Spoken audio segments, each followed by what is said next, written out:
Hey everybody, it's Jeremy Bradley here, and it's time for the BuffRadio.com entertainment wrap-up presented by Buff Boy Brewing Company. JB's Entertainment Wrap-Up. Brought to you by BuffBoyBrewing.com. For a great cup of joe, there's one thing you should know. Your morning brew can also be playful. Buff Boy Brewing guys make the temperature rise, and you'll surely feel naughty when you swallow their coffee. Shop Buff Boy Brewing's premium collections of coffee and tea at BuffBoyBrewing.com. Buff Boy Brewing, you can't get enough buff. Here's what's making news this July 30th. Well, it was not a good week for Jared Leto, or decade, or 2 decades. He's being called a perv. Again. Now, let me just start out by saying we spent all of Wednesday following this story and getting the details as things were unfolding rapid fire. So, let's rewind in case you missed it. Now, there's a new BBC documentary. Women have come forward saying they were sexually assaulted and harassed by Leto. It's called Jared Leto, Hollywood's Dark Secret. I should point out that this isn't the first time that Leto has faced accusations. It's long been said that he's kind of a creepy guy. We'll get to that in a moment, but as for the BBC doc, 4 of the women use pseudonyms, and they talk about what they say they experienced as teenagers.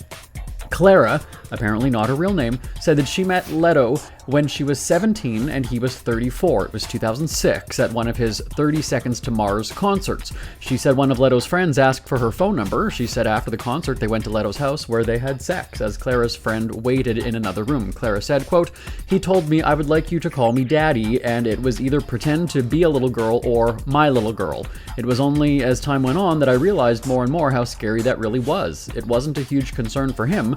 There is no well-adjusted man in his 30s who's going to look at a teenager and think she would be a great partner."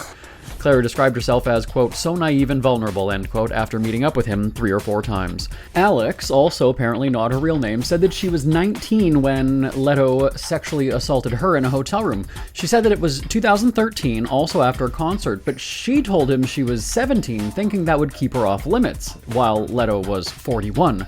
She said a female assistant invited her to an after party. She said that she was then told to go to a hotel, and Leto was alone in a dark room. Alex said Leto refused to give her a phone charger or money for a ride home. She asked if she could sleep in the room, and he said that if she did, she'd wake up with a bleep in her bleep. That's the safest way we can say it on morning radio. Isabel, apparently also not her real name, said that she met Leto when she was 17. She said that it was in Las Vegas at a store where she worked. She claims he invited her to a, quote, dingy, gross motel, end quote, and invited her into the bathroom while he showered. Quote, "I don't think there was many words exchanged, and he opened the shower curtain and started kissing me," end quote. She said that Leto took her hand and made her perform an act on his body. Again, morning radio. She said that she told him she wanted to leave, and he made sure the coast was clear before letting her out. Etta, also apparently not a real name, said that she was 16 when Leto started grooming her after he continually made sexually explicit phone calls and at least one time encouraged sex between them. Quote, "He did email me, and then very quickly it turns into a sexual thing on the phone," end quote, shortly after they met at a modeling agency. She said that Leto asked in an email, quote, "Are you a virgin? Do you have any kinks?" end quote. She said Leto gave her number to his friend who called and asked about shooting porn, saying it didn't matter that she was underage.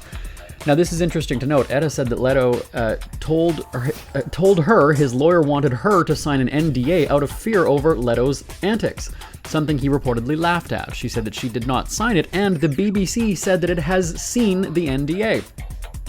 There's more to go over, but we're running out of time. So Leto was quick to respond to the BBC documentary, claiming his innocence.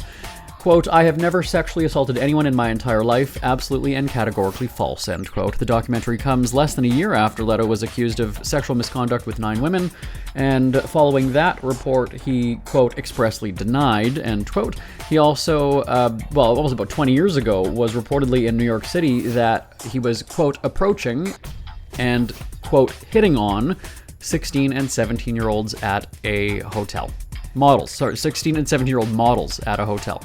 That's Check Your Celebrity Headlines for this Thursday. We've got to again stress that he's denied these accusations. There we are. That's Check Your Celeb Headlines for this Thursday, July 30th. I'm back tomorrow right here on the BuffRadio.com entertainment wrap-up presented by Buff Boy Brewing Company. Till next time, I'm Jeremy Bradley. For a great cup of joe, there's one thing you should know. Your morning brew can also be playful. Buff Boy Brewing guys make the temperature rise, and you surely feel naughty when you swallow our coffee.